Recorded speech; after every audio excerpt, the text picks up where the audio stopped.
In August 2012, the Philippines suffered one of the most unpredictable natural disasters in the world, which went down in the country's history as a tragedy that destroyed many lives. People lost their jobs, their homes were flooded, all their property was lost. Dozens of people and animals died, the crops were destroyed.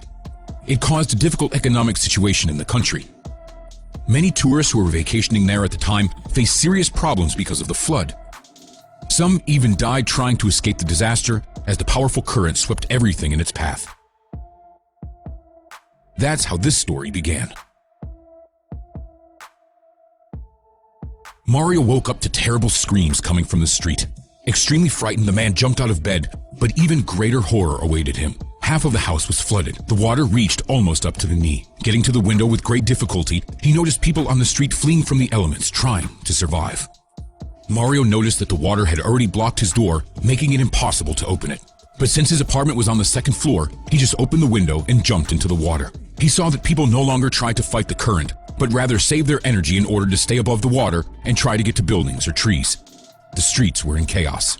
People pushed each other, trying to save their lives, used others for life rafts, drowned each other, all while the current was only getting stronger. Since he was a fisherman, Mario remembered that he had a life jacket at home, so he returned to his apartment. He had to dive for them, but he was able to get several life vests, one of which he gave to a neighbor. Mario also put on an orange vest and began to swim, but then he heard a desperate cry for help from some girl. He saw that no one was trying to help her, as everyone was busy trying to survive, and due to the ever-increasing speed of the current, it was about all anyone could do.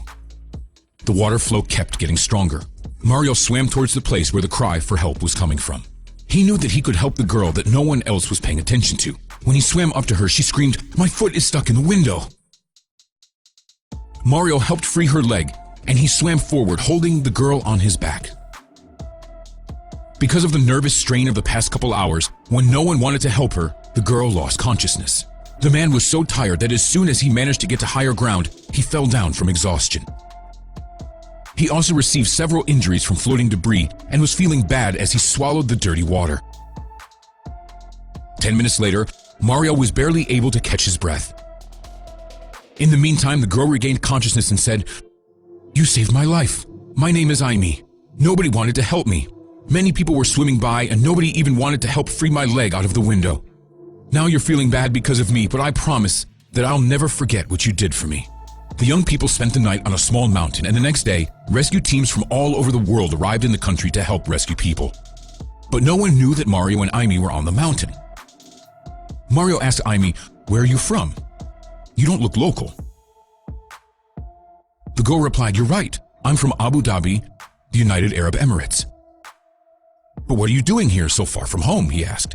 Amy told him that she was traveling around the country with a friend, but their flight was delayed and they had to stay for a few more days. Unfortunately, her friend got lost. The water swept her away, and the girl didn't see her again. "I'm very grateful for you for saving my life, and someday I will be able to thank you," the girl promised firmly. Mario told her what he did for life, where he worked, and what he lost because of the flood. He also admitted that he would have preferred to be by the sea, even though it would be more dangerous. Thus, the whole day went by, and as the evening was setting, a strong wind started blowing, bringing strange sounds to the young people. Something was being shouted through a loudspeaker, but Mario couldn't understand what it was, but Amy could. A helicopter came down to them, and a few men ran out of it and took care of the girl. Mario thought it was the rescue team that came for them, but he was surprised to learn they were only looking for Amy, while he wasn't even allowed to ride inside the helicopter. The girl began to shout something in her own language, demanding to take Mario with them. But he wasn't allowed. They grabbed and dragged her inside the helicopter and flew away, leaving Mario all alone. Then Mario realized that no one was coming to his aid, and despite being wounded, he began to descend the mountain. When he came down, he saw that people were in despair. Everyone was crying and grieving over what they lost in the flood. Mario went to his house and found out that everything was destroyed. Overcome with sadness, he headed for the beach, even though he knew it was very dangerous. His little boat was gone. The current had taken it away. Mario had nothing left. Moreover, he was all alone, as he didn't have a family. Thinking that his fate was sealed, Mario decided to spend the night on the beach next to the restless sea. He still wasn't feeling well. Thus, he spent several days on the beach, eating coconuts and fruits that he managed to knock off the trees. A few days later, a helicopter landed on the beach. Mario saw a girl and an elderly man get out, accompanied by several tall, big men. The girl ran up to Mario and hugged him. "Is that you, Amy?" Mario asked. "Yes," she said. "I was looking for you for a long time until I finally remembered that this is your favorite place because you are a fisherman. My father and I are very grateful to you.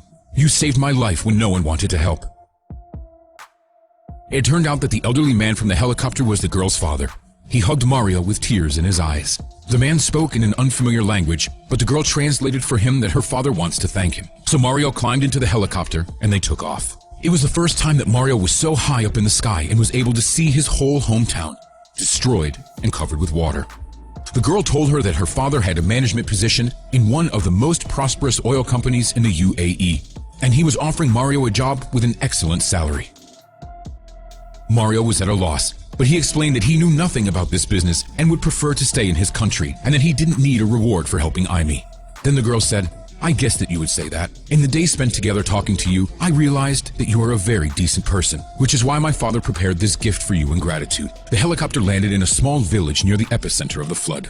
Amy said, "These fishing boats are for you. My dad took care of everything." Mario burst into tears and hugged the girl. His life changed forever. With all the money that he earned on these ships, he was able to help his country.